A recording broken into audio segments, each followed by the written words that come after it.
On n'aura plus tous ces drapeaux tricolores qui nous gangrènent, qui nous font mal à la tête, qui n'ont aucune valeur auprès d'Allah. La seule valeur qu'ils ont, c'est une valeur satanique. Vous voyez tous ces drapeaux qu'on a là, qu'on lève là dans les matchs, et on crie, on tape le musulman. C'est drapeaux sataniques.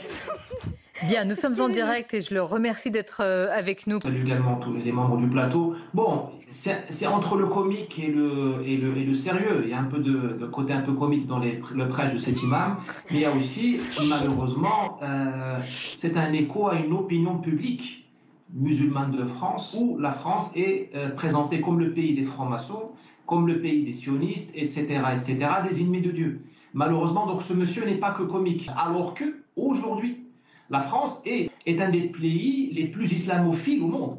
C'est un des pays où les musulmans vivent le mieux. Ils ont accès aux meilleurs services publics, en tout cas comparé aux services publics des pays du Maghreb et d'Afrique. Ils ont une liberté politique et d'expression qui, malgré les problèmes récents, les attaques récentes contre la liberté d'expression, reste infiniment plus libre, plus développée que ce qu'est la liberté d'expression dans un pays musulman. Ils peuvent pratiquer leur religion librement. On peut être chiite en France ou sunnite, ou soufis, ce qui n'est pas du tout le cas. Enfin, essayer d'être chiite en Arabie Saoudite, c'est pas facile. Ou même au Maghreb, c'est extrêmement compliqué. Donc il faut que la France cesse d'avoir honte d'elle-même et qu'elle dise aux musulmans de France, je ne suis pas votre l'islam, et puis revisiter, encore une fois, nuancer l'histoire de la colonisation, où la France, notamment au Maroc, elle a défendu la charia. Mais... Ça, on ne le dit pas, mais l'IOT a lutté contre la Troisième République pour que la charia, dans son volet notamment de propriété foncière, soit appliquée. Driss Ghali, vous l'avez, vous le faites, et vous l'avez fait dans un livre extrêmement courageux que j'avais lu il y a pas si longtemps. C'est une contre-histoire de la colonisation française, où vous avez battu en brèche justement des idées reçues sur la colonisation, des idées reçues aussi sur ce qu'on pourrait reprocher à la France. Et tout à l'heure, Judith Vintraub disait, c'est vrai, on a tendance à mettre en avant, j'allais dire, les zones d'ombre dans notre histoire et à glisser sous le tapis les pages lumineuses. Est-ce que aujourd'hui c'est un état d'esprit, malheureusement aujourd'hui, qui est de plus en plus présent dans l'éducation nationale et un peu partout? Comme vous le combattez à travers les livres, il faut le faire aussi d'un point de vue politique. On crie Free Palestine, c'est-à-dire que c'est l'élimination totale d'Israël. Est-ce que ça tombe aussi sous le coup des mêmes propos de haine? Le musulman de France, l'archétype du jeune en Lacoste qui leur dit que la France a colonisé. Donc ils sont sur la défensive.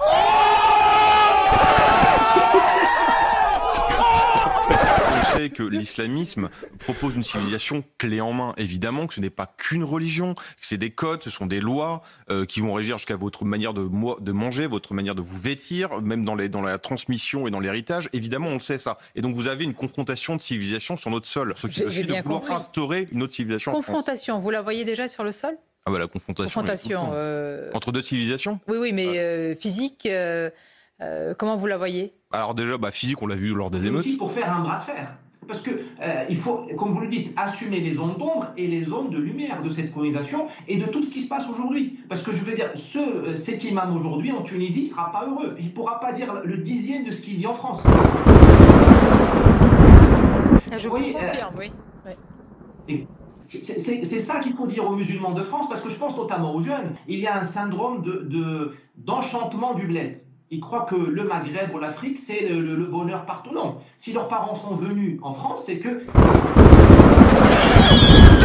ils ont vu une perspective de prospérité et de liberté. De vouloir imposer des codes vestimentaires, on le voit partout. De vouloir, dans toutes les études sur l'islam, nous montre que la jeunesse est de beaucoup plus revendicatrice, non pas de leur liberté de religion, mais de leur volonté d'imposer une autre civilisation. Pour au moins mettre les points sur les i. Mais restez avec nous, Driss Ghali, je trouve que c'est passionnant ce que vous dites. Moi, d'abord, je vous remercie d'être là, parce que moi, j'étais biberonnée, si je puis dire, à vos livres. J'en ai lu beaucoup, je trouve que vous avez beaucoup de courage. Puisqu'il s'agit de ça, quand même, il faut le faire taire. Il y a un moment, on ne peut pas laisser sur notre territoire des gens qui disent des choses semblables à celle-ci. Il faut un moment que véritablement, l'État se manifeste. Et puis, je note que depuis qu'on a découvert ce... Ces propos sont tout à fait intolérables. Est-ce qu'on a une réaction des musulmans de France? Est-ce qu'on a une réaction